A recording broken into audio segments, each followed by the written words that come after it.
Bonjour Pierre, je voudrais reparler du loup, parce qu'on entend souvent, beaucoup de détracteurs du loup commencent à nous donner comme argument que ce sont principalement des hybrides. J'imagine que c'est pour pouvoir mieux les chasser. Est-ce que tu peux nous en parler Oui, alors ça c'est basé sur les méthodes de comptage, c'est-à-dire qu'en réalité, actuellement, il y a une situation assez bizarre en France, c'est-à-dire que le loup, au niveau européen aussi, et d'ailleurs ça va être remis en question par la présidente de la Communauté européenne qui s'est fait manger son cheval, son poney par un loup, et qui est devenu anti-loup, et qui veut absolument supprimer la protection des loups. En tout cas, c'est basé sur les méthodes de comptage, c'est-à-dire qu'actuellement en France, on a d'abord considéré qu'il y avait quelques pourcents de la population qui pouvait être tirée, et puis maintenant, chaque année ça a augmenté, maintenant on est à 19% de la population de loups. Et donc, évidemment, le nombre de loups qu'on compte en France donne le nombre de loups qu'on tue. Donc, les naturalistes, ils trouvent ça très bien, enfin, ils trouvent ça très bien. Ils préféreraient que les loups ne soient pas tirés. Mais enfin, c'est un moindre mal.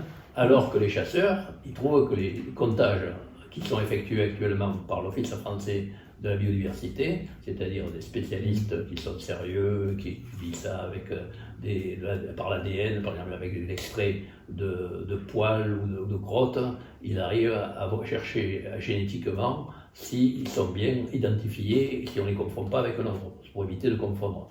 Alors que les chasseurs, eux, évidemment, ils ne sont pas contents parce qu'il y a un truc assez curieux, c'est que plus on a tué de loups, plus on a eu d'attaques sur les moutons.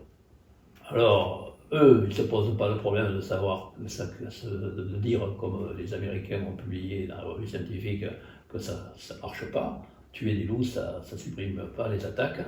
Il faut garder les moutons avec le triptyque habituel qu'utilisent d'ailleurs les Européens. Certains, par exemple, en Espagne et en Italie, il est interdit de tuer les loups, mais par contre, les bergers qui n'ont jamais arrêté de se protéger leur troupeau, eh bien, ils ont toujours gardé les méthodes de protection contre le loup, alors qu'en France, depuis presque un siècle, on a supprimé les loups, on a donné des primes pour s'en débarrasser, et maintenant, les éleveurs, il faut qu'ils réapprennent la défense contre le loup. Ils ne sont pas contents, parce qu'avant, quand il n'y avait plus de loups en France, ils étaient tranquilles, ils pouvaient laisser leur mouton et venir de temps en temps pour voir s'ils étaient toujours là et les compter.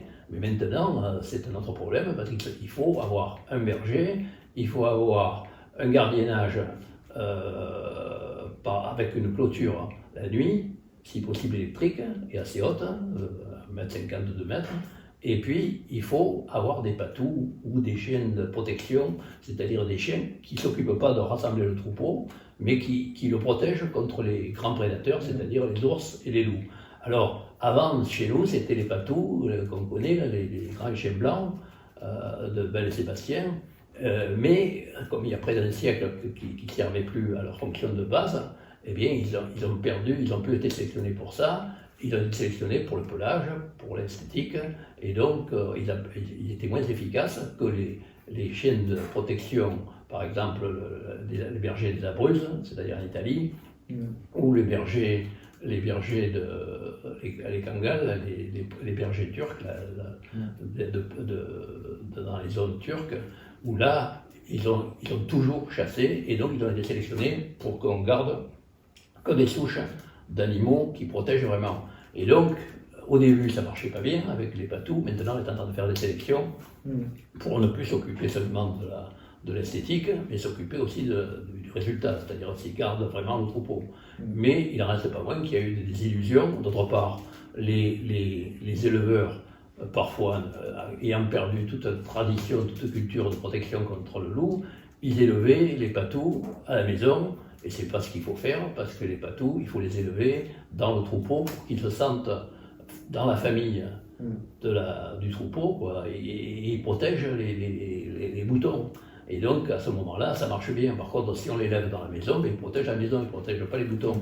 Donc, il y a eu plein d'erreurs comme ça. En plus, il y a des erreurs actuellement, dans l'autre sens, c'est-à-dire que les patous ou les chiens protecteurs de troupeaux, eh bien, quand ils voient quelqu'un arriver, un touriste, les touristes viennent voir les moutons, prendre des photos, des trucs comme ça, et eux protègent, ils ne font pas de différence avec n'importe quel prédateur.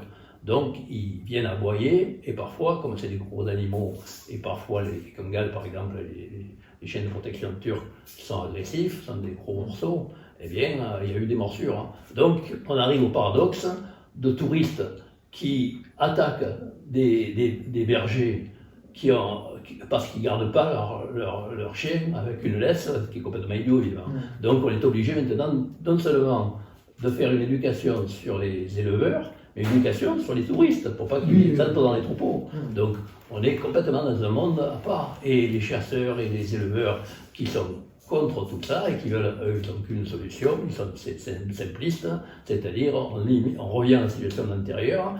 La France, avant, elle avait plusieurs milliers ou dizaines de millions, on ne sait pas, de loups, il y a près d'un siècle et même avant, toujours, c'était le prédateur dominant en France, emblématique. Et puis, on l'a zigouillé avec l'aide de l'État, et maintenant, ils veulent à nouveau entrer dans ce truc-là, c'est-à-dire zigouiller le maximum de loups, et puis, être tranquille. Le problème, c'est qu'ils sont subventionnés par l'État pour justement accepter les loups, donc c'est un problème délicat. Et actuellement, il y a la présidente de la Communauté européenne qui s'est fait bouffer un poney par un loup, et elle est devenue anti-loup à fond. Et donc maintenant, elle essaye de faire passer, c'est en ce moment même, elle est en train d'essayer de faire passer une loi pour que la protection contre le loup disparaisse. Et ce qui est très, évidemment, c'est très bon pour attirer les voix des chasseurs et des éleveurs, et du FNSEA, des syndicats agricoles. Donc on est dans une situation assez bizarre. Et en fin de compte, en plus il y a le braconnage, c'est-à-dire qu'actuellement les braconniers savent que l'État, et surtout Macron, qui est le président de la République, qui est un copain à Thierry Coste. Thierry Coste, c'est un copain à Macron, et lui, il est payé pour défendre la Fédération nationale de chasse, dont Willy Schren est le président. Et donc, les préfets savent que le pouvoir est du côté des éleveurs et contre les loups. Donc, ils ferment les yeux quand il y a des histoires, ce qui fait qu'il y a eu des tas d'histoires de loups abattus. Actuellement, à ce moment même, il y a des loups qui sont abattus. Il y a un loup qui a été tué et pendu devant la mairie en Champsaur. Voilà, Champsaur, à côté de Grenoble. Et donc, les gendarmes, ils ne vont même pas. Donc, c'est en toute impunité. Donc, il y a un problème actuellement, c'est-à-dire qu'il y a des naturalistes qui, à 80%, ou même pas seulement les naturalistes, les Français, qui, à 80% dans les sondages, sont pour le loup, qui considèrent que le loup, il est, dans la mesure où il n'attaque pas l'homme, c'est pas un problème, et que simplement il faut protéger les troupeaux. Mais évidemment, ça donne du boulot en plus. Et comme déjà l'élevage ouvert n'a jamais été bénéficiaire, ça ne rapportait pas grand-chose, même avant le retour du loup, parce que le loup a été supprimé de France, et puis après il est revenu d'Italie où il était toujours. Et maintenant, comme il n'est pas abattu en Italie, il a passé les Alpes, et en 92, il est entré, et maintenant, il y a des tas de meutes qui sont dans les Alpes, où les éleveurs ont appris à se protéger contre les loups, et ont très peu d'attaques, enfin, ceux qui comprennent comment ça marche. Alors que par contre, ceux qui, dans les régions où le loup arrive, les éleveurs ne savent pas ce qu'il faut faire, ils connaissent qu'une solution, il faut tirer, et donc, en Drôme, par exemple, ils se font tuer leurs moutons parce qu'ils ne les gardent pas. Et comme par hasard, les troupeaux qui sont les moins gardés sont les plus attaqués. Évidemment, les loups ne sont pas fous, ils choisissent le restaurant. Et donc, quand ils voient que le restaurant est fermé, ils n'y vont pas. Et par contre, quand le restaurant est ouvert, ils y vont. Donc, en réalité, il y a tout un problème sociologique, social, et l'État ne s'en occupe absolument pas. Tout ce qu'il voit, c'est l'aspect électoraliste, c'est-à-dire ce qui est complètement idiot, parce qu'en réalité, il y a très peu maintenant d'éleveurs et de chasseurs, ça représente 1 à 2% de la population française, alors que par contre, dans les sondages, comme on voit bien, les promeneurs, les naturalistes, les amis des bêtes sont beaucoup plus nombreux, c'est 60 à 80%. Même les chasseurs se présentent comme des défenseurs de la ruralité. C'est pas vrai, actuellement ça a changé, c'est-à-dire que beaucoup de gens dans les campagnes maintenant, les néo-ruraux, sont embêtés par les chasseurs parce qu'ils ne peuvent pas balader comme ils veulent, ils risquent leur peau, parce qu'il y a plein d'accidents. On est le pays d'Europe où il y a le plus d'accidents. Et donc, on camoufle ça en essayant de... Donc, il y a tout un problème de fond. Et puis, il parle souvent comme défenseur de la biodiversité. Oui, alors, la biodiversité, c'est que le mouton. Oui. Ou alors, c'est beaucoup de chevreuils pour mieux les tirer. Ouais. Mais alors, par contre, tous les autres animaux... Ils sont complètement incohérents. Tu as par exemple le directeur, maintenant il a changé, mais enfin, le directeur avant, il y a 10 ans, du parc national des Cévennes, qui disait il faut tuer les loups quand ils arriveront, à l'époque ils n'étaient pas encore arrivés, pour protéger les moutons et protéger la biodiversité. Alors, arriver à comprendre un truc comme ça, tu vois qu'il n'a aucune connaissance de la biologie, quoi. Et tu as pareil, dans la Drôme, tu as les éleveurs qui moutons, les loups, pour ensuite en trouver beaucoup plus et pouvoir en abattre plus. Ils ne se rendent pas compte qu'en réalité, ça ne marche pas. Ce qui marche, c'est protéger, mais par contre, évidemment, protéger, ça veut dire avoir un berger, ça veut dire de l'argent, ça veut dire beaucoup passer plus de temps.